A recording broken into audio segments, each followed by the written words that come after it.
کہ سورج اور چاند اللہ کی نشانیوں میں سے ایک نشانی ہے. لا ينكسفان بموت احدهم حیاتہ، نہ تو یہ کسی کی موت کی وجہ سے گرن ہوتے ہیں، نہ کسی کی زندگی کی وجہ سے.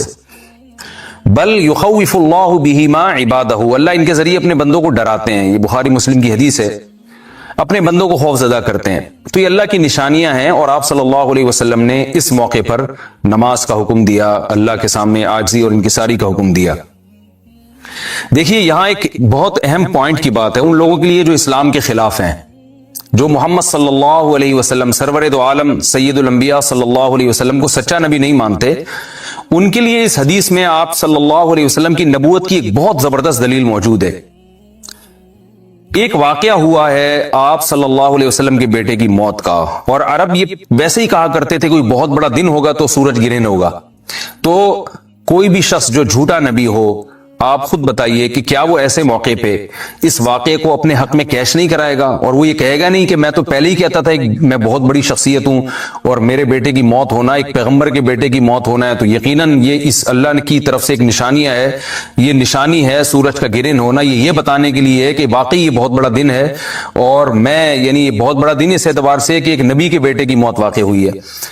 لیکن آپ صلی اللہ علیہ وسلم نے یہ سب نہیں کیا، اور آپ نے بتایا کہ سورج اور چاند کے گرہن ہونے کا کسی کی موت یا زندگی سے کوئی تعلق نہیں. اور آج سائنس نے بھی ثابت کر دیا ہے کہ یہ ایک سائنٹیفک حقیقت ہے کہ جب زمین اور سورج کے درمیان چاند آ جائے تو سورج گرہن ہو جاتا ہے، اور جب چاند اور سورج کے درمیان زمین آ جائے اور سورج کی روشنی چاند تک نہ پہنچ رہی ہو تو چاند گرہن ہو جاتا ہے. تو یہ ایک اس میں عبرت کی بات بھی ہے ان لوگوں کے لیے جو آپ صلی اللہ علیہ وسلم کی نبوت میں شک کرتے ہیں. البتہ آپ صلی اللہ علیہ وسلم نے اس موقع پر ہمیں حکم دیا کہ اللہ سے تضرع اور عاجزی اور انکساری کی جائے، اپنے گناہوں کی معافی مانگی جائے. اور نماز آپ صلی اللہ علیہ وسلم نے پڑھی. اس پہ بھی بعض لوگ اشکال کرتے ہیں کہ یہ جب ایک نیچرل پروسیس ہے تو اس میں اتنا گھبرانے کی، کیونکہ حدیث میں آتا ہے آپ صلی اللہ علیہ وسلم بہت گھبرائے، تو اس میں گھبرانے کی کیا بات ہے؟ تو یاد رکھیے ہر نیچرل پروسیس جو ایک عام معمول سے ہٹ کر ہو اس میں انسان کے لیے ایک عبرت کی بات ہوتی ہے. ہم دیکھتے ہیں رسول اللہ صلی اللہ علیہ وسلم کے دور میں جب تیز ہوا چلتی تھی اور بارش سے پہلے ہوا چلا کرتی تھی تیز ہوائیں، تو آپ صلی اللہ علیہ وسلم گھبرا کے مسجد کی طرف دوڑتے، عاجزی انکساری کرتے، اللہ تعالیٰ سے یہ کہتے کہ اللہ تو نے تو مجھ سے وعدہ کیا ہے کہ جب تک میں ان کے درمیان موجود ہوں تو ان کو عذاب نہیں دے گا. تو یہ خوف کا غلبہ تھا آپ صلی اللہ علیہ وسلم پر. کیوں؟ وجہ اس کی یہ تھی کہ یہی حالات قوم عاد اور قوم سمود پر بھی آئے ہیں. قرآن میں آتا ہے نا فلما رأوه عارضا مستقبل اوديتهم قالوا هذا عارض ممطرنا بل هو ما استعجلتم به ريح فيها عذاب أليم تدمر كل شيء بأمر ربها فأصبحوا لا يرى إلا مساكنهم. کہ وہ بادلوں کو دیکھ کے کہنے لگے یہ تو ایک معمول کے مطابق بادل ہیں جو برسیں گے اور بارش ہوگی. تو پیغمبر نے کیا کہا کہ یہ بارش نہیں ہے بلکہ یہ وہ عذاب ہے جس کی تم جلدی کیا کرتے تھے، اور اس میں ایک ایسی ہوا ہے جو اللہ کے حکم سے ہر چیز کو ہلاک کر دے گی. اور پھر ان پر ایک ہفتہ عذاب آیا، اور قرآن کہتا ہے کہ وہ ایسے پڑھ کے ہلاک ہو گئے کہ فَتَرَى الْقَوْمَ فِيهَا صَرْعَىٰ كَأَنَّهُمْ أَعْجَازُ نَخْلٍ خَاوِيَةٍ. اے مخاطب اگر تو ان کو دیکھتا تو ایسے لگتا کھجور کے تنے ہیں جو اوندھے پڑے ہوئے ہیں. تو ایسے ہوا نے ان کو تہس نہس کر دیا. تو یہ عام معمول سے ہٹ کے جب بھی اس کائنات میں کوئی تغیر آتا ہے تو اللہ کی نشانیوں میں سے ایک سائنٹیفک حقیقت بھی ہے، اس کی ایک لاجک بھی ہے، لیکن اس کے ساتھ ساتھ اللہ کی نشانیوں میں سے ایک نشانی بھی ہے، اور ایسی نشانی ہے جس سے ہمیں ڈرنا چاہیے کہ اللہ تعالیٰ کو اختیار ہے، وہ جب چاہے سورج کی روشنی چھین لے، چاہے کسی بھی طرح سے چھینے. اور یہ بھی ایک سائنٹیفک حقیقت ہے جو آپ صلی اللہ علیہ وسلم کی نبوت پر جس نے ایک مہر لگا دی ہے کہ سورج اور چاند کا گرہن ہونا، اگرچہ اس کی ایک لاجک ہے کہ چاند سورج کے سامنے آ جائے تو سورج گرہن ہو جاتا ہے، لیکن اس بارے میں جو ہماری تحقیق ہے، جو سائنسدان کہتے ہیں کہ یہ وقت اس یعنی خطرے کا وقت ہوتا ہے. سورج سے ایسی خطرناک ریز نکلتی ہیں جو نقصان کا سبب بن سکتی ہیں. تبھی بعض حضرات سورج کی طرف دیکھنے سے بھی منع کرتے ہیں. اور یعنی نظام میں تھوڑی ایک عام نارمل روٹین سے ہٹ کے اس کائنات کا نظام چلتا ہے. تو اس لیے یہ اس کائنات کے لیے, زمین کے لیے ڈینجرس ہو سکتا ہے, اور جو گریوٹی اور جو کشش کا نظام ہے اس میں بھی خلل واقع ہوتا ہے. تو ایسا نہیں ہے کہ یہ بالکل ایک نارمل کنڈیشن ہوتی ہے اور اس کا کوئی نقصان ہی نہیں ہے, یہ بالکل غلط ہے. اس میں نقصان کا بہرحال خطرہ ہے, اور اس بات کا امکان موجود ہوتا ہے کہ قدرت انسانوں سے انتقام لے یا انسانوں کو نقصان پہنچائے. اور ویسے بھی جن کے دلوں میں اللہ کا خوف ہوتا ہے وہ تو ویسے ہی اللہ کے وہم من خشیتہ, قرآن مجید میں اللہ تعالیٰ کا ارشاد ہے کہ مشرکین بار بار یہ سوال پوچھتے تھے قیامت کب آئے گی کب آئے گی. اللہ فرماتے لیکن جو مومنین ہیں ان کو اس سے غرض نہیں ہے کہ کب آئے گی. والذین آمنوا مشفقون منہا, وہ تو قیامت سے گھبراتے ہیں کہ پتہ نہیں ابھی نہ آ جائے. تو جس کے دل میں اللہ کا خوف ہوتا ہے اس کے زندگی گزارنے کا طریقہ کچھ اور ہوتا ہے, وہ بات بات پہ اللہ سے ڈرتا ہے, اس کو اللہ سے ڈرنے کا بہانہ چاہیے, اس کو توبہ کا بہانہ چاہیے. تو اس بحث میں پڑھنا کہ یہ تو ایک لاجیکلی ایک سورج کی روشنی غائب ہو جائے گی, وہ ٹھیک ہے, یہ سائنسدانوں کا شعبہ ہے کہ کیوں غائب ہو رہی ہے, ماہرین فلکیات کا شعبہ ہے. لیکن اہل ایمان کا جو کام ہے اس موقع پر, ان کا جو وظیفہ ہے وہ یہ کہیں کہ اللہ کی نشانیوں میں سے ایک نشانی ہے, اللہ اپنی قدرت دنیا میں دکھاتا ہے کہ میں یہ بھی کر سکتا ہوں چاہے کسی بھی طریقے سے کروں.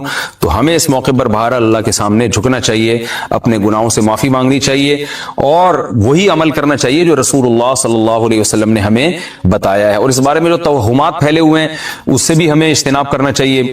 جیسے نبی صلی اللہ علیہ وسلم نے عربوں کے وہم کو دور کیا, بھائی اس کا کسی کی موت اور زندگی سے کوئی تعلق نہیں ہے. تو اسی طرح آج کل لوگوں میں ایک سورج اور چاند گرہن ہونے کے بارے میں وہم بھی بہت ہے کہ پتہ نہیں کیا ہو جائے گا, حاملہ عورتیں نہ نکلیں, فلانا نہ کرے, اور فلانا خربوزہ نہ کھائے, اس موقع پر کسی نے تربوز کھا لیا تو یہ ہو جائے گا. الٹی الٹی باتیں پتہ نہیں کیا کیا مشہور ہیں. یہ خربوزے تربوز کی تو میں ویسے ہی مثال دے رہا ہوں. تو کوئی بھی چیز جب کہنی ہو تو پوری طرح سے اس کی ریسرچ کریں. مجھے نہیں پتا حاملہ عورت کو فائدہ ہوتا ہے نقصان ہوتا ہے سورج گرہن ہونے سے, لیکن اگر نقصان بھی ہوتا ہے تو اس کی کوئی مستند دلیل ہونی چاہیے آپ کے پاس, ایسے ہی سنی سنائی باتیں آگے نقل نہ کریں. تو بہرحال ہمیں جو کرنے کا کام ہے جو رسول اللہ صلی اللہ علیہ وسلم نے بتایا ہے وہ کام بخاری اور مسلم کی حدیث کے مطابق نماز ہے, انفرادی بھی ہے, جماعت سے بھی ہے, مستحب بھی ہے کہ جماعت سے نماز پڑھی جائے مسجد میں یا کسی بھی میدان میں, اور 2 رکعتیں امام پڑھائیں گے, اور اس میں سرن تلاوت بھی کر سکتے ہیں, جہری تلاوت بھی کر سکتے ہیں, دونوں رائے ہیں علماء کی. آج کل جہری کو اس لیے ترجیح دی جاتی ہے کہ صلاۃ کسوف میں جو رسول اللہ صلی اللہ علیہ وسلم کی سنت ہے وہ لمبی نماز ہے, تو لمبی نماز پڑھیں گے تو اگر آپ آہستہ آواز سے پڑھیں گے تو لوگوں کو تھکاوٹ کا احساس زیادہ ہوتا ہے, جہری پڑھیں گے تو تھکاوٹ کا احساس کم ہوتا ہے. تو اس لیے دونوں قولوں پہ فتویٰ دیا جاتا ہے, وہ ایک قول راجح ہے اور ایک میں آسانی ہے. تو آسانی اس قول میں ہے کہ جہری تلاوت کی جائے, اس میں لوگوں کو نماز میں کھڑا رہنا آسان ہوتا ہے. تو لمبی سے لمبی نماز پڑھی جائے, اس میں 2 رکعتیں پڑھی جائیں اور خوب طول دیا جائے اس کو, اور اتنا طول دینا کہ لوگوں کا خطرہ ہو کہ نمازی چھوڑ کے بھاگ جائیں گے, یہ بہرحال درست نہیں ہے, کیونکہ آپ صلی اللہ علیہ وسلم نے امام کو مقتدیوں کی رعایت کا حکم دیا ہے. اور کوئی جماعت سے نماز میں شریک نہیں ہو سکتا تو گھر میں نماز پڑھیں, انفرادی نماز پڑھیں. نماز نہیں پڑھ سکتے تو توبہ استغفار کریں. بہرحال یہ وقت جو ہے توبہ استغفار کا ہے, اپنے گناہوں سے معافی مانگنے کا ہے. میرا رب مجھے رات کے اندھیروں سے نکال کے دوبارہ, کتنی بڑی خدا کی قسم, یہ سورج کا طلوع ہونا اتنی بڑی نشانی ہے اللہ کی وجود کی. ایتھیس اور ملحد پاگل ہوتے ہیں. مجھے لوگ کہتے ہیں ملحدوں پہ کو معاف کر دیں, بیان نہ کریں آپ, بہت بیان ہو گیا ملحدوں پر.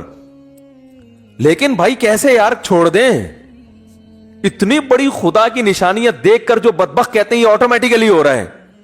اور یار ایسا سسٹم, اتنا ایندھن اس کے اندر, ایسی روشنی, کیسا جیسے آپ تکے کو گھماتے ہیں نا جب پکاتے ہیں, کوئلے پہ جب تکا پکاتے ہیں ادھر سے پک گیا, اب کیا کرو, گھماؤ, یہ خود بخود گھومتا ہے, گھمانا پڑتا ہے, یا ایسا سسٹم لگانا پڑے گا کہ گھومے. وہ سسٹم کوئی لگا کے دیتا ہے. تکے میں خود بخود اتنی عقل نہیں ہوتی کہ کروڑوں سال میں ترقی کرتے کرتے ایسا بن گیا کہ آٹومیٹک گھومنا خود بخود ہی شروع, یہاں سے پک گیا اب یہاں سے پکاؤ, ہے بھائی یہاں سے تو پک گیا اب کیا کرو, اب یہاں سے پکاؤ مجھے. تکا خود بخود کروڑوں سال میں بھی اتنا ذہین نہیں ہوتا, تو یہ سورج اور زمین اتنے ذہین کیسے ہو گئے کہ سورج گیا اور پوری دنیا کو لائٹ دیتا دیتا ساری دنیا میں کی فصلیں اگاتا, وٹامن ڈی پرووائڈ کرتے کرتے کرتے کرتے ابھی سورج امریکہ والوں کو نواز رہا ہے. اس وقت یہاں رات ہو رہی ہے نا, امریکہ میں دن ہے, سورج وہاں جا کے گوروں کو وٹامن ڈی دے رہا ہے, ان کی فصلوں میں جان پیدا کر رہا ہے. ہمارا نمبر, ابھی ہم تکے کی وہ والی سائڈ ہے جو انگارے کے دوسری طرف گئے ہوئے ہم لوگ. بھئی یہاں سے تو زمین پک گئی ہے, اب اس کو تھوڑا سا اندھیرے میں رکھو, اس کو پکانے کی ضرورت نہیں ہے. اب میرے اس طرح پکانے کی باتیں کرنے سے ایتھیس کو تپانے کا کام ہو رہا ہے. حقیقت ہے نا, جب سورج پکا رہا ہے اور ایتھیسٹ ہمیں تپا رہا ہے, خود بھی تپ رہا ہے الٹی باتیں کر کے. تو یہ بھائی کیسا خوبصورت نظام ہے یار. سورج کا جو طلوع ہے نا, خدا کی قسم یہ اللہ کی بہت بڑی نشانی ہے. لاکھوں کروڑوں سال ہو گئے سورج کی حرکت میں کوئی تبدیلی نہیں ہو رہی. کتنا بڑا آگ کا ایندھن ہے, آگ کا ایندھن زمین سے لاکھوں گنا بڑا. اتنی آگ, اتنا ایندھن کہاں سے آ گیا؟ اسٹیل مل میں جو ایندھن جس سے لوہا پگھلایا جاتا ہے یہ آٹومیٹکلی پیدا ہو گیا, یہ اس کو پیدا کیا گیا ہے, یہ تو ڈالا جاتا ہے نا اس میں بھٹیوں کو جلانے کے لیے. سورج میں کہاں سے آ گیا؟ اتنی آگ برسا رہا ہے, اور ایسی لائٹ ہے اس کی کہ آپ جب سورج کی روشنی ہوتی ہے آپ کے ہزار وولٹ کے بلب فیل ہو جاتے ہیں, پتہ ہی نہیں چل رہا ہوتا کہ جل رہے ہیں کہ بجھ رہے ہیں. تو کیا تن تناتا ہوا شان کے ساتھ مشرق سے نکلتا ہے. تو اللہ نے کہا ابھی نکلنے سے پہلے پوری دنیا کا نظام چونکہ چینج ہو رہا ہے, اندھیروں سے ڈوب کے تم روشنیوں کی طرف آ رہے ہو, تو جو ملحد ہوگا, جو خدا کا انکار کرنے والا ہے, اسے اس سے کوئی غرض نہیں ہے کہ اللہ نے مجھے دوبارہ زندگی دی, دوبارہ سورج میری خدمت کے لیے طلوع ہو رہا ہے اور اس زمین کا نظام دوبارہ سے کیا ہو رہا ہے, چینج ہو رہا ہے. وہ تو پڑا ہوا خواب خرگوش کے مزے لیتا رہے گا, کافر خدا کو یاد نہیں کرے گا. اور جو خدا کو مانتے ہیں, جو مشرک ہیں, وہ مندروں میں جا کے بتوں کے سامنے جھکیں گے, حالانکہ وہ تو خود پیدا کیے ہوئے ہیں ان بتوں کو اللہ نے. تبھی قرآن کہہ رہے لا تسجدوا للشمس ولا للقمر, سورج اور چاند کی خدمت کو دیکھ کے ان کو سجدہ مت کرو. واسجدوا للہ الذی خلقہن, سجدے کے لائق وہ خدا ہے جس نے سورج اور چاند کو بنایا ہے.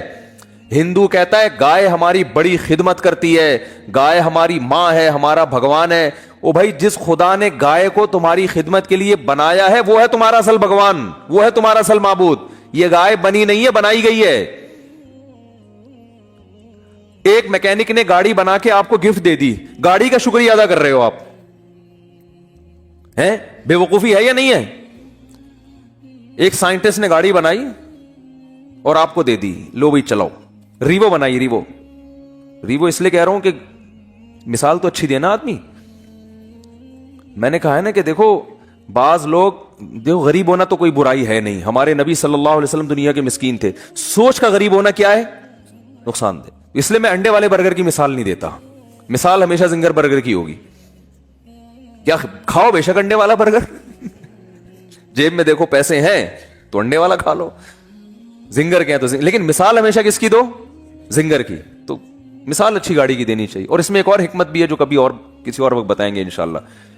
تو آپ کو کسی نے, کمپنی نے ریوو دے کے نا آپ کو گفٹ دے دی, لے بھائی.